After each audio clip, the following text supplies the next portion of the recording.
Hello students, I am your geography teacher. Today we will discuss about India, size and its location.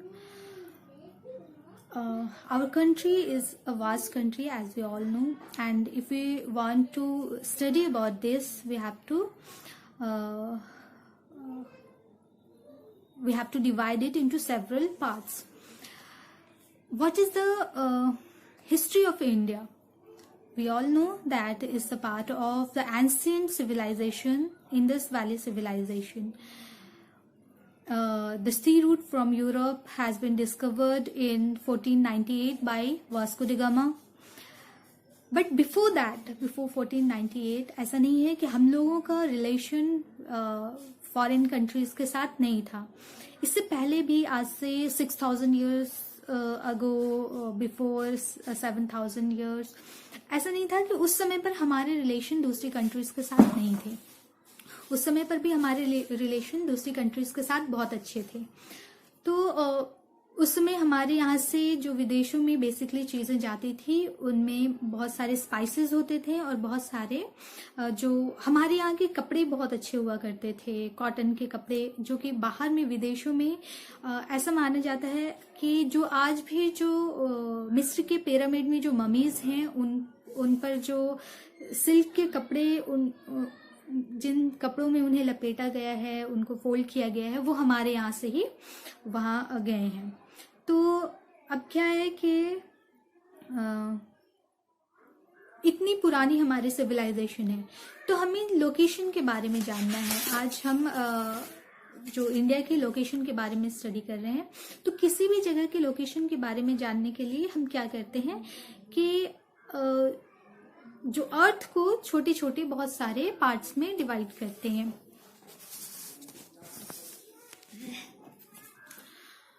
बहुत सारे छोटे छोटे parts में अर्थ को डिवाइड करते हैं. तो उसके लिए क्या करते हैं, हम बहुत सारी इमेजिनरी लाइंस ड्रॉ करते हैं. Imaginary lines, suppose this is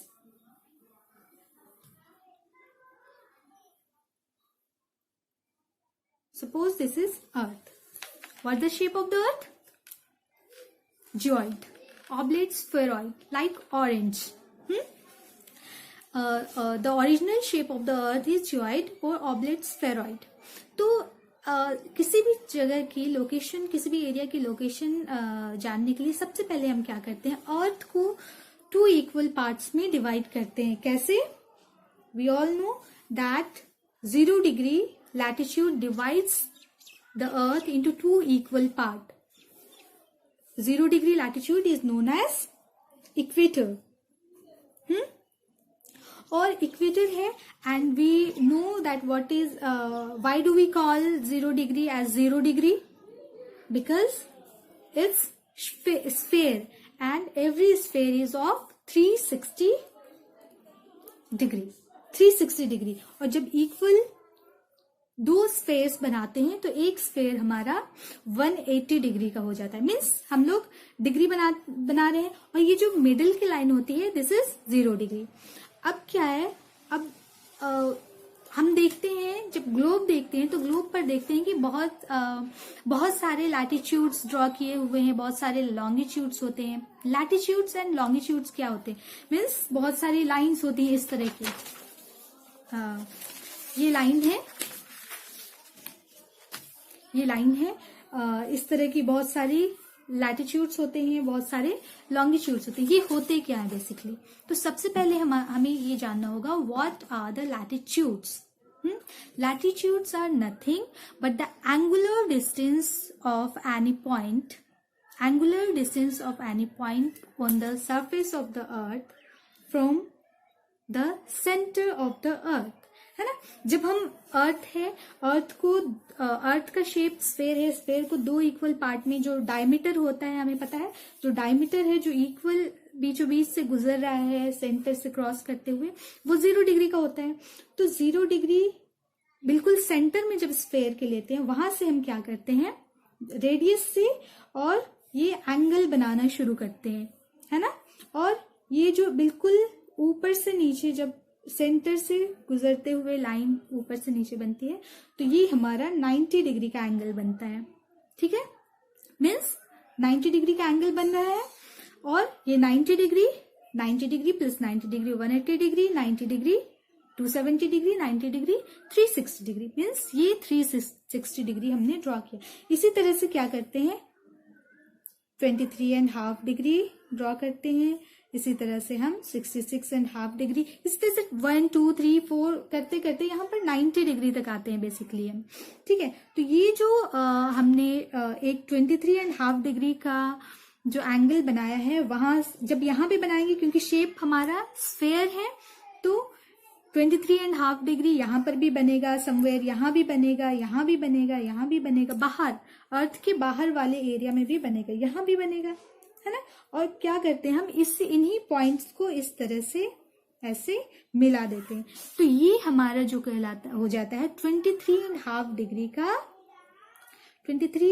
degree का लैटिट्यूड बन जाता है। Means latitudes are the angular distance of a point on a surface of the earth from the center of the earth।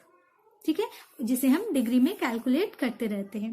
ठीक है, इसी तरह से ये 60 डिग्री है, तो कहीं पर 66.5 डिग्री है, 66.5 डिग्री यहाँ पर भी बनेगा, तो इसको हम यहाँ से करेंगे, तो ये 66.5 ये 66.5 को हम मिला देंगे। ठीक है, ये हमारा बन गया, ये जो हमने ड्रॉ किया ये हमारा हो गया लैटिट्यूड। ठीक है, तो लैटिट्यूड हमें समझ में आ गया कि क्या होता है। तो हम जब अर्थ पे देखते हैं, ग्लोब पर देखते हैं, तो लैटिट्यूड्स बहुत सारे बने होते हैं, बहुत सारे लॉन्गिट्यूड्स बने होते हैं। तो लॉन्गिट्यूड्स क्या होते हैं, जैसे ग्लोब है, suppose this is globe. Globe पर ये 90 डिग्री है, ये 90 डिग्री हमारा मीन्स पोल है, 90 डिग्री एंड 90 डिग्री ये पोल है। तो ये ऊपर से नीचे हम दो पोल को मिलाते हुए लाइन खींचते हैं, 90 degree north to 90 degree south. तो ये जो है ये अर्थ को फिर से दो हिस्सों में बांट रही है, 2 इक्वल पार्ट्स में बांट रही है। इन ईस्टर्न हेमिस्फीयर, इस लाइन से ईस्ट में ईस्टर्न हेमिस्फीयर, इस लाइन से वेस्ट में वेस्टर्न हेमिस्फीयर। ठीक है, तो जो लॉन्ग लैटिट्यूड्स हैं वो अर्थ को दो इक्वल दो पार्ट्स में बांटते हैं, नदर्न एंड सदर्न में, और जो लॉन्गिट्यूड्स हैं वो अर्थ को दो पार्ट में बांटते हैं, ईस्टर्न एंड वेस्टर्न में। ठीक है, तो जो लॉन्गिट्यूड्स हैं बेसिकली, अब हम आ जाते हैं वापस इंडिया पे, क्योंकि हमें इंडिया का लोकेशन जानना था। तो इंडिया का जो एक्सटेंट है वो क्या है, मीन्स कि इंडिया का ये जो लैटिट्यूड और लॉन्गिट्यूड के हिसाब से देखें तो इंडिया का एक्सटेंट क्या है। जब हम मैप देखते हैं, सॉरी इसमें उल्टा आ रहा है, आपको उल्टा दिखेगा, तो फिर भी एक अंदाजा लग जाएगा आपको कि जो ये वाला पार्ट है हमारा 23 जो नदर्न पार्ट है हमारा इंडिया का, वो क्या होता है कि इसका जो एक्सटेंट है ये 37 डिग्री एंड 6 मिनट नॉर्थ है, एंड ये सदर्न पार्ट जो है वो उसका एक्सटेंशन जो है वो 8 डिग्री 4 मिनट है। ठीक है, तो 8 डिग्री 4 मिनट ये भी नदर्न हेमिस्फीयर में है, यहाँ भी नदर्न हेमिस्फीयर में है, 37 डिग्री 6 मिनट। तो ये हमारा जो है लैटिट्यूडनल एक्सटेंट है इंडिया का। अब हम लॉन्गिट्यूडनल एक्सटेंट देखेंगे, मीन्स यहाँ से यहाँ कितने में हमारा इंडिया फैला हुआ। तो जो हमारा इंडिया है ये 68 degree 7 minute east to 97 degree 25 minute east में इसका एक्सटेंशन है। ठीक है, longitudinal extension is 68 degree 7 minute to 97 degree 25 minute, and latitudinal extent is 8 degree 4 minute to 37 degree 6 minute. अब इंडिया का साइज क्या है, इंडिया का साइज 3.28 मिलियन स्क्वायर किलोमीटर है। ठीक है, इन हिंदी 32,87,263 एग्जैक्ट जो इंडिया की जो साइज है, जो हमारा एरिया हमारी कंट्री का, वो है 32,87,263 स्क्वायर किलोमीटर। ठीक है, और ये जो हमारे इंडिया का जो लैंड बॉडी है वो टोटल लैंड बॉडी का 2.4% है। पूरे वर्ल्ड की जो लैंड बॉडी है उसका 2.4% हमारा इंडिया है।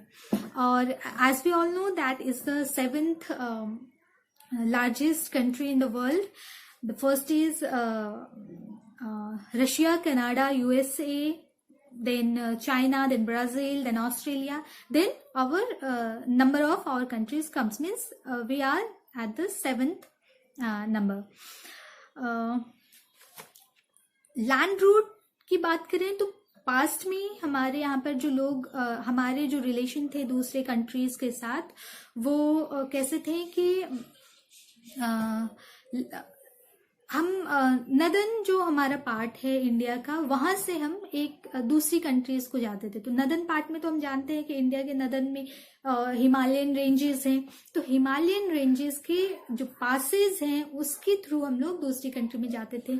या फिर जो नॉर्थ वेस्टर्न जो एरिया है हमारा, जो कि पाकिस्तान होते हुए, पंजाब से पाकिस्तान होते हुए दूसरी कंट्रीज को हम लोग जाते थे। तो उस समय भी, मतलब आज से कई साल पहले भी बहुत सारे जो इन्वेडर्स थे, ट्रेडर्स थे, वो हमारी कंट्रीज में आते जाते रहते थे। और इसका पता हमें हमारे जो वेद हैं, वेद पुराण हैं, उसमें भी मिलता है। हमारे उपनिषद्स में इसकी जानकारी दी हुई है कि हमारे रिलेशन हमारे जो पड़ोसी कंट्रीज हैं उनके साथ भी बहुत अच्छे और बहुत पहले से रहे हैं। रामायण में, पंचतंत्र की कहानियों में, मतलब ये सारे जिक्र मिलते हैं कि हम विदेशों में जाते थे, विदेशों से लोग हमारे यहाँ पर आते थे। हमारे यहाँ डेसिमल सिस्टम जो है वो शुरू हुआ था। डेसिमल सिस्टम 0 हमारी देन है, इंडिया की देन है, जो कि पूरे वर्ल्ड में फैली है। ठीक है, तो और दूसरी जगह एंशिएंट टाइम में ही लोग बाहर से हमारे यहाँ पर आते थे, जो ईरानियन थे, सेंट्रल एशिया के जो लोग थे वो हमारे यहाँ आते थे। तो हमारा आर्किटेक्चर जो है उनसे काफी इन्फ्लुएंस हुआ उस टाइम पर। हमने डोम शेप्ड बिल्डिंग्स बनानी शुरू की, मीनारेट्स बनाने शुरू किए, मतलब मीनार और जो गुंबद नुमा आकृति होती है मस्जिदों में और बिल्डिंग्स में, वो हमारे यहाँ पर जो स्तूप बनने शुरू हुए वो बाहर से ही आए थे। ठीक है, as we know that okay, tell me how many states are there in our country right now? Yes, we have 28 states and 9 union territories. Before this, before August 2019, we had 29 states and 7 union territories. But in August, जो article 370 था, आप सबने जरूर सुना होगा कि article 370 को drop कर दिया गया, खत्म कर दिया गया।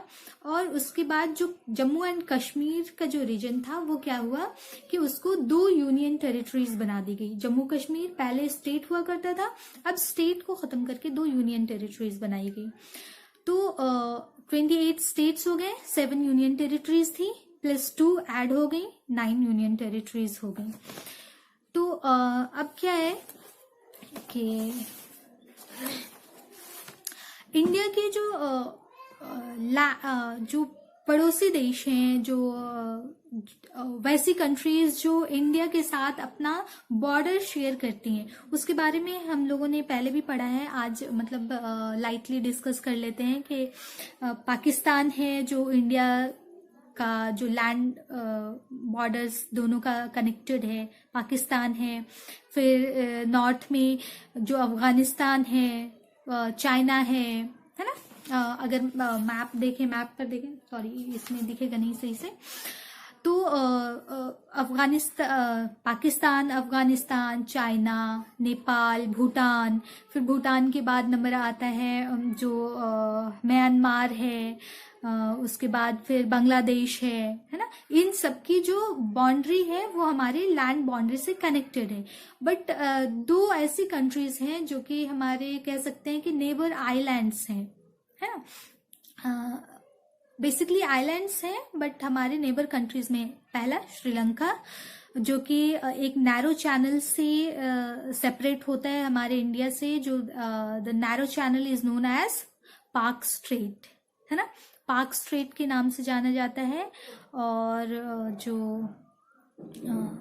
दूसरी जो नेबर कंट्री है जो कि आइलैंड कंट्री है, दैट इज मालदीव्स। अगर हम मैप देखेंगे, मैं लेकर बैठी थी यहाँ पर एटलस, बट क्योंकि फ्रंट कैमरा से वीडियो बना रही हूँ तो हो नहीं पाया। तो आप अच्छे से देखिएगा मैप को, एटलस पर देखिएगा हमारे इंडिया के बारे में, इंडिया की नेबर कंट्रीज, इसके जो पता है हमें कि इसका जो लोकेशन है बिल्कुल इंडियन ओशन के बीचों बीच से है ना। और ये इंडियन ओशन को दो अलग अलग पार्ट में, तीन अलग अलग बल्कि पार्ट में बांटती है। एक तो पूरा अरेबियन सी हुआ, दूसरा हो गया जो बे ऑफ बंगाल है, फिर नीचे इंडियन ओशन, मतलब कि इंडिया का सदर्न पार्ट जो है वो पेनिनसुलर रीजन है, जो कि तीनों साइड से पानी से घिरा हुआ है। तो बाकी सारी चीजें हम नेक्स्ट क्लास में डिस्कस करेंगे। आप साइज एंड लोकेशन में इतना, और बाकी आप सारे जो एक्सरसाइजेज हैं उसको कंप्लीट कीजिए। Thank you.